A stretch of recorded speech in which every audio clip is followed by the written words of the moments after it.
Hey students, welcome to your English class. இது உங்களோட English class. How are you all? I hope you are all well. Today we are going to see a new topic in our English subject. What is this? Can you guess it? உங்களுக்கு என்னன்னு தெரிஞ்சுதா? So today we are going to see the topic of abbreviation and acronyms. Take your book and open it on page number 8 and keep your dictionary near. I insist one thing. Keep your dictionary near while reading the text. இங்கிலீஷில் எப்போயுமே எந்த work செய்கிறதா இருந்தாலும் பக்கத்தில் டிக்ஷனரியை வச்சுக்கோங்க. First look at the abbreviation. What is an abbreviation? An abbreviation is a shortened form of a word or phrase. So abbreviation அப்படிங்கிறது shortened form. ஒரு long வேர்டாக இருக்கக்கூடியதை ஷார்ட் பண்ணி சொல்கிறதுக்கு பேர் தான் abbreviation. For example PM. PM அப்படின்னா prime minister. Prime மினிஸ்டருங்கிறது ப்ரைமில் இருக்கக்கூடிய B, மினிஸ்டரில் இருக்கக்கூடிய எம், ரெண்டையும் சேர்த்து பிஎம்னு சொல்கிறோம். இதுதான் அப்ரிவியேஷன். இது அதுக்குள்ள expanded form. PM prime minister. So இந்த மாதிரி அந்த லெட்டர்ஸை மட்டும் சொல்கிறதுக்கு பேர் abbreviation. Here are some example. Look at this. ATM. ஏடிஎம்னா நமக்கு என்னென்னு தெரியும். ATM automated teller machine. ஆட்டோமேட்டடில் உள்ள ஏ, டெல்லரில் உள்ள டி, மெஷினில் உள்ள எம், இதை சேர்த்து தான் ஏடிஎம்னு சொல்கிறோம். So abbreviations should write in capital letters. அப்ரிவியேஷன்ஸை நம்ம எப்போயுமே கேபிட்டல் லெட்டர்ஸில் தான் எழுதணும். அதே மாதிரி எக்ஸ்பேண்டட் ஃபார்ம்லேயும் அந்த ஃபஸ்ட் லெட்டர் கேபிட்டல் லெட்டரில் தான் இருக்கும். நெக்ஸ்ட்டு பாருங்கள் ஜிபி. ஜிபினா ஃபோனில் இருக்கும், அதான் GB. Gigabyte. PC personal computer. CEO chief educational officer. EMIS EMIS. M is Education Management Information System. IAS Indian Administrative Service. NMMS National Means Cum Merit Scholarship. SBI State Bank of India. Next பாருங்கள் OTP. நம்ம ஃபோனுக்கெல்லாம் வர இல்லையா OTP, one time password. IFSC Indian financial system code. PDF portable document format. LED light emitting diode. UPS uninterruptible power supply. GST goods and services tax. இந்த ஜிஎஸ்டியில் டீயை கேப்ஸில் மாற்றிக்கோங்க. GST goods and service taxes. So these are the abbreviations. Next let's move on to the acronyms. What is acronyms? An acronym is a shortened form of phrase and usually made up of the initial letters of that phrase. So acronym shortened form தான், abbreviation மாதிரி தான். அப்புறம் இது என்ன acronyms அப்படின்னு கேட்டால் அந்த initial letters எல்லாம் சேர்த்து அது ஒரு வேர்டாகவே சொல்லிடுவோம். ஃபார் எக்ஸாம்பிள் பாருங்கள், நேட்டோ. இதை நம்ம சொல்லும்போது NATOன்னு சொல்ல மாட்டோம், நேட்டோ.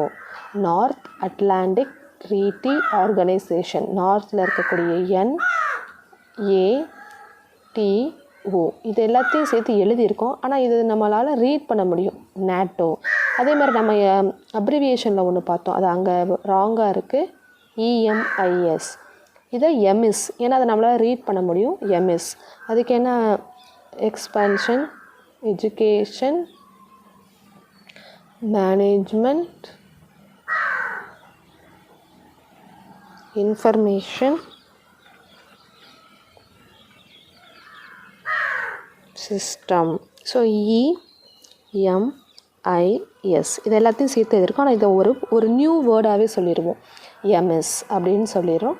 ஸோ இந்த மாதிரி ஒரு நியூ வேர்டாக நம்ம ரீட் பண்ணோம், அந்த ஷார்ட் அண்ட் ஃபார்மையே ஒரு வேர்டாகவே ரீட் பண்ணோம் அப்படின்னா அதுக்கு பேர் acronym.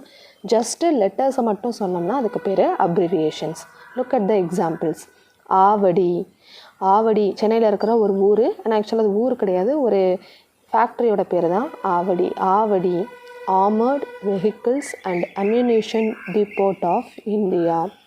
RAM Random Access Memory. ROM Read Only Memory. NEET என்னென்னு தெரியும், நீட் எக்ஸாம்னு சொல்கிறாங்க இல்லையா, மெடிக்கலுக்கு MBBSக்காக எழுதக்கூடிய entrance exam. NEET national eligibility cum entrance test. Next UDIS இப்படி தான் ரீட் பண்ணணும். UDIS unified district information system for education. ஒவ்வொரு ஸ்கூலுக்கும் ஒரு UDIS கோடு இருக்கும். நெக்ஸ்ட்டு பேன் PAN இது இன்கம் டேக்ஸ்க்கு யூஸ் பண்ணுவோம். Permanent account number. Next WHO world health organisation. Next news நம்ம டெய்லி நியூஸ் பார்க்குறோம். அது வந்து ஒரு அக்ரோனிம் தான். நியூஸ்க்கு பாருங்கள் north east west and south அதான் நியூஸ். சிம் நம்ம ஃபோனில் யூஸ் பண்ணுற SIM. Subscriber identification module. LAN local area network. VAT value added tax. So இப்போ இதை ஃபுல்லாமே நம்ம ஒரு வேர்டாகவே ரீட் பண்ணணும். ஆனால் அப்ரிவியேஷன்ஸை அந்த லெட்டர்ஸை மட்டும்தான் சொன்னோம். இதுதான் ரெண்டுக்கும் உள்ள difference. Now let's move on to our exercise. Expand the following. Here are some abbreviations and acronyms. நம்ம அதுக்குள்ள எக்ஸ்பேன்ஷனை எழுதணும். ஃபர்ஸ்ட் பாருங்கள் ECG எலக்ட்ரோகார்டியோகிராம். ECG அப்ரிவியேஷனா அக்ரோனிமா? It is abbreviation. So abbreviation அப்படிங்கிற ABன்னு போட்டுக்கோங்க. நெக்ஸ்ட்டு பாருங்கள் ILO இன்டர்நேஷ்னல் லேபர் ஆர்கனைசேஷன். இது அப்ரிவியேஷனா அக்ரோனிமா? அப்ரிவியேஷன். ஸோ அதை நோட் பண்ணிக்கோங்க. Next SCERT state council of educational research and training. Next IIT இது அப்ரிவியேஷன் அக்ரோனிமான்னு நோட் பண்ணிக்கோங்க. IIT Indian institute of technology. ISRO ISRO Indian space research organisation. இது என்னது அப்ரிவியேஷன் அக்ரோனிமா? அக்ரோனிம்னா ACன்னு போட்டுக்கோங்க. Next FIR first investigation report. Next UNESCO united nations educational scientific and cultural organisation. Next UNICEF united nations international children's emergency fund. Next NASA national aeronautics and space administration. Next AIDS acquired immuno deficiency syndrome. Next ADHD attention deficit hyper activity disorder. Next UFO unidentified flying object. இந்த ஏலியன்ஸ்லாம் வரும்ல பறக்கும் தட்டு, அதுக்கு தான் வந்து UFO unidentified flying object. FAQ frequently asked questions. FAQங்கிறது frequently asked questions. So copy in your book and practise. இதை திரும்ப திரும்ப சொல்லி பார்த்தா தான் நமக்கு ஈஸியாக இது சொல்ல வரும். So practice in your home. இது நம்மளோட டெய்லி லைஃப்பில் யூஸ் ஆகிற ஒன்று தான். ஸோ இதெல்லாம் நம்ம வந்து கண்டிப்பாக தெரிஞ்சுக்க வேண்டிய ஒன்று. ஸோ இதை நீங்கள் நல்லா யூஸ் பண்ணிக்கங்க. Okay, have you enjoyed this and have you understood this? உங்களுக்கு புரிஞ்சுதா? Okay, that's all students. I hope you have understood this. I will catch you later in the next class. Thank you. Bye bye.